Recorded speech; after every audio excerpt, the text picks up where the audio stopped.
Hey, how's it going, everybody? Sarasota Tim, Cowboy Tim, coming to you from the Crusher right here inside the office, north of Phoenix, Arizona. And I'm telling you, I've had a blessed day, and it's time to be blessed. And we got to get back to our devotional. So we're reading from the book Jesus Calling. It's a devotional book that a subscriber sent me during the holidays last year, and it's been a big part of my life. And I know a lot of you out there enjoy the devotional video that I do, and we haven't done it in a few days. I've been traveling, and we did make time for it a couple of times, but it's been a couple of days, and it's time. And I'm trying to remember what the date is. It's the 23rd, right? So let's take a look inside the book here. I have not even looked or glanced at what it is, but here we go. March 23rd, reading from Jesus Calling, and it's a devotional. You have a little paragraph here to inspire us, and this is derived from some scripture that we're going to read right below it. There's 3 scriptures here. So today, in March 23rd, 2024, I read, it says, I am a God of both intricate detail and overflowing abundance. When you entrust the details of your life to me, you are surprised by how thoroughly I answer your petitions. I take pleasure in hearing your prayers, so feel free to bring me all your requests. The more you pray, the more answers you can receive. Best of all, your faith is strengthened as you see how precisely I respond to your specific prayers. Because I am infinite in all my ways, you need not fear that I will run out of resources. Abundance is at the very heart of who I am. Come to me in joyful expectation of receiving all you need, and sometimes much more. I delight in showering blessings on my beloved children. Come to me with open hands and heart, ready to receive all I have for you. Folks, I almost wanted to stop after the first or second sentence because that was so inspiring. Of all the devotionals that we've read, I have to say, this has got to be one of the best ones. And let's go ahead and read these scriptures now and verify what scriptures in the Bible proves this kind of hope that we have in God and what he promises us. And then we're going to talk about it. I'm so inspired already. This is amazing. So the first scripture is a psalm from the Old Testament. It's chapter 36, verses 7 through 9. How priceless is your unfailing love. Both high and low among men find refuge in the shadow of your wings. They feast on the abundance of your house. You give them drink from your river of delights. For with you is the fountain of life. In your light we see light. And the next one is another psalm, 132. There's a lot of psalms. Chapter 132, verse 15, the psalmist writes, I will bless her with abundant provisions. Her poor will I satisfy with food. And then we go back to the New Testament in the book of John, the Gospel of John, and it's written in the 6th chapter, verses 12 and 13. It says, When they had all had enough to eat, he said to his disciples, gather the pieces that are left over. Let nothing be wasted. So they gathered them and filled 12 baskets with the pieces of 5 barley loaves left over from those who had eaten. All right, I messed up that scripture, but let me just tell you, I'm very familiar with that scripture, even though I messed it up.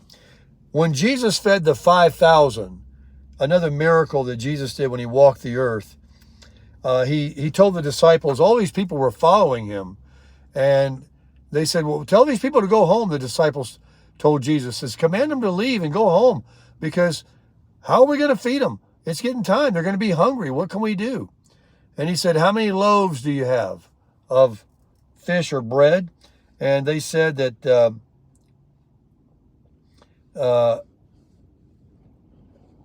they had 5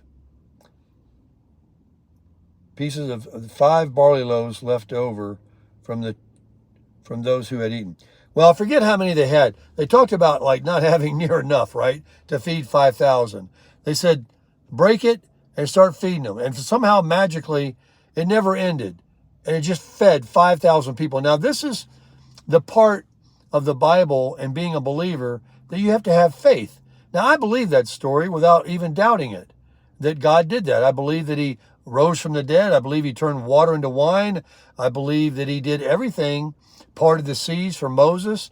I believe he's done everything he's claimed to have done, and he continues to be faithful in fulfilling those small things that I ask for every day. We're going to get back to the devotional now, because that was so cool. Let's read it again. So it says, I am a God of both intricate detail and overflowing abundance. When you entrust the details of your life to me, you are surprised how thoroughly I answer your petitions. We're shocked at how thoroughly he does it. He says he takes pleasure in hearing your prayers. So feel free to bring me all of your requests. Everything. The more you pray, the more answers you can receive. And it says in the Bible that people don't get anything because they don't ask. You have not because you ask not. And he says, I take pleasure in hearing your prayers, so feel free to bring me all your requests. The more you pray, the more answers you can receive. And then this part right here. Best of all, your faith is strengthened as you see how precisely I respond to your specific prayers. So, while God sometimes doesn't answer your specific prayers precisely, but he does provide a better answer. He provides a better situation, a better plan for you than you're asking, because you don't know what you need. You think you do. And sometimes you're accurate. You're close. But God says, no, I got a better plan for you. And so that's why he says that I respond. You're surprised how precisely that he responds to your specific prayers. Then this, because I am infinite in all my ways. You know what infinite means? Of course you do. You need not fear that I will run out of resources. That's like, he's not going to ever, he's got infinite resources. Abundance is at the very heart of who I am. Abundance is who he is. That's the very heart of him. He's got everything. He's got more than you could ever even imagine. Come to me in joyful expectation of receiving all you need.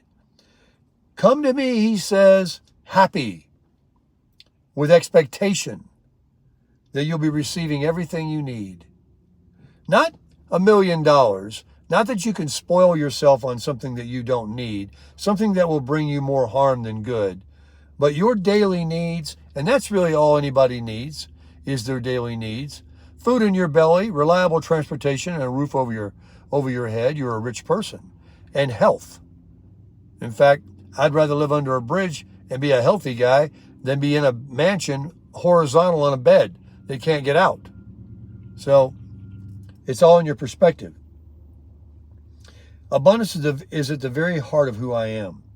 Come to me with joyful expectation of receiving all you need. And sometimes much more. Ha! Sometimes much more. He puts an explanation. She puts an explanation, the author. I delight in showering blessings on my beloved children. Come to me with open hands and heart, ready to receive all I have for you. So he says, come to him. You know, children are so innocent when they're young, aren't they? They'll look at you in the eye and stare at you in line at a store. They'll cry in the shopping cart and don't care. They'll come to their mommy and beg for something on the aisle to get it for them, or in the kitchen. You know, they're holding their hand out. I want another one, or more. They have no inhibitions, and that's what it says here. And you can be like a child. You can come to God, and just like you, come to me with open hands and heart, ready to receive all I have for you. So if you're a good mom and dad and you got these little tights and they're coming to you, you know that you spoil them because you want to give them their heart's desire. You know they like it. They're cute as a button. You love them to death. You just want to give it to them. And that's exactly the way God looks at us. He's like, I created you. I love you. He doesn't look at us individually and say, well, you're too fat. You're too skinny. You're too tall. You're too short. You're not this kind. You're not that kind. He created us all in his image. And what he means that is not how he looked, but as a person that has a conscience, that can think, that can hurt, that can love, that can care. No other animals on earth can do this the way we have a conscience. We're different. We can speak, we can build, we can do things. So he created us in his image. So he gave us all of these talents because of his love for us. And that's all he is love. But just like you, with this small amount of love, and it's all the love in your heart that you're giving to your children, is what he gives to each and every one that knows him, to each and every one that comes to him with open hands and open hearts and an expectation to get what they want because they trust and they don't doubt. And so if you have things in your life as a mature person and you know God, then why aren't you asking and petitioning? Because he delights in it. And he says, why would you think that he doesn't have the ability? He's full of abundance. There is nothing that he can't do. You need a new tractor for your ranch? You got a problem with your car? You need somebody special in your life? You got a sickness and you need healing? This can happen, folks. With faith, there is miracle healings. It's been testimony after testimony, situation after situation. Some prayers that are prayed to God have to be 100% trusting. You can't look at yourself in the mirror, you see what you look like, and then you walk away and forget immediately who you are and what you look like. When you pray, you have to believe it. You put it out there and it's done. It's settled. And that's the end of it. So it's so inspiring to read that tonight, to know that it doesn't matter where you're at. I'm out traveling right now, and I know that God is with me. I would like to have a special person with me. I've been thinking about that a lot lately. I had someone, and now I don't. And I had someone before that, years and years earlier, and then I didn't have them anymore. So, we're all passing through in this life. There's no answers for it. I'm not having a pity party about it, but it is a change in my life. And maybe I'm out doing what I'm doing because I'm trying to find something or happiness, or I'm just able to do what I couldn't do that this other one didn't want to do. And so now I'm doing what I want to do. And God is giving me what I want, that I've been petitioning, that I've been thinking about, that I've been so hungry to do again, that I've done many times before in my life. And that's probably what it is right there. It's not that I'm searching for something and I'm nervous and I got to be gone. It's that this is the life that he knew I wanted. And I pray that he provides the life for this other person, for you, and for everybody. It's not always the same. We're all different. And I think that he is providing that. But you have to know him. You have to trust in him. You have to believe in him. And so this video and these videos that I make are towards believers, people that are considering believing. If you're not a believer and you like my videos, I'm glad to have you part of the community. I'm not going to beat you over the head and tell you you're wrong, you're going to go to hell and all these kinds of things. I'm not like that. And I don't even know if I actually believe that. I really believe that if God created everybody, you can say what you want, but there's no atheists in foxholes. Let you become horizontal on a bed somewhere, or the doctor tell you you got it and there's nothing we can do, or you get hit by a bus or something, you'll be crying out. I'll guarantee you'll be crying out. So I believe that everybody at some point will come on their knees, and every knee shall bow, the Bible teaches. There'll be judgment day.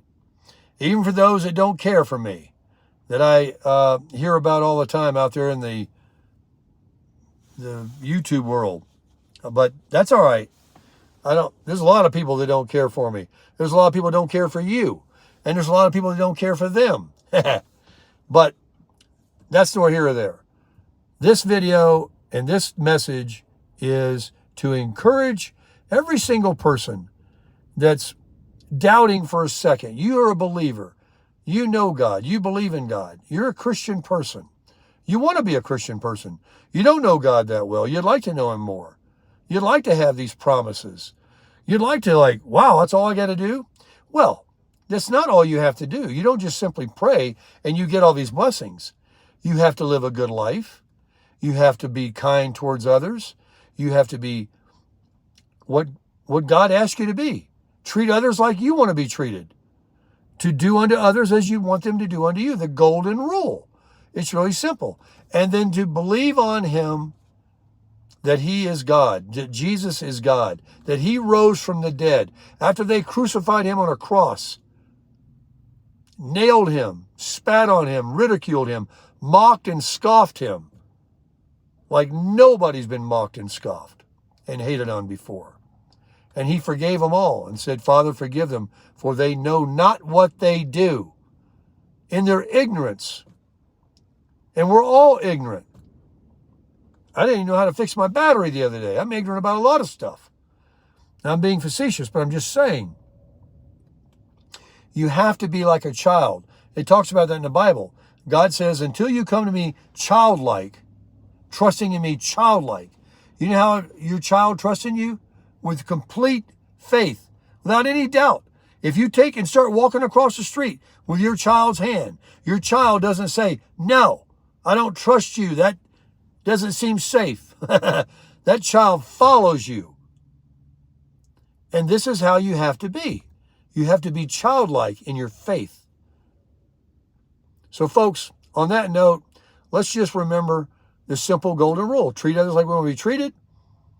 And trust in God for your prayers. Go ahead and ask him for them now. Hit your knees, close your eyes, bow your head, go in your room, take a walk, say it under your breath, but talk to him. He's in your heart. Invite him into your heart if he's not in your heart. And start to live a new life. Become a new creature in God. Be reborn. And it's not a bad life. He'll help you with everything. All these struggles that you have, physically, your health, your finances, every single thing in your relationship, problems with your children, just anything you need, he can help you with. And he will. He promises he will. And he can't lie. So just start trusting him and start crushing it.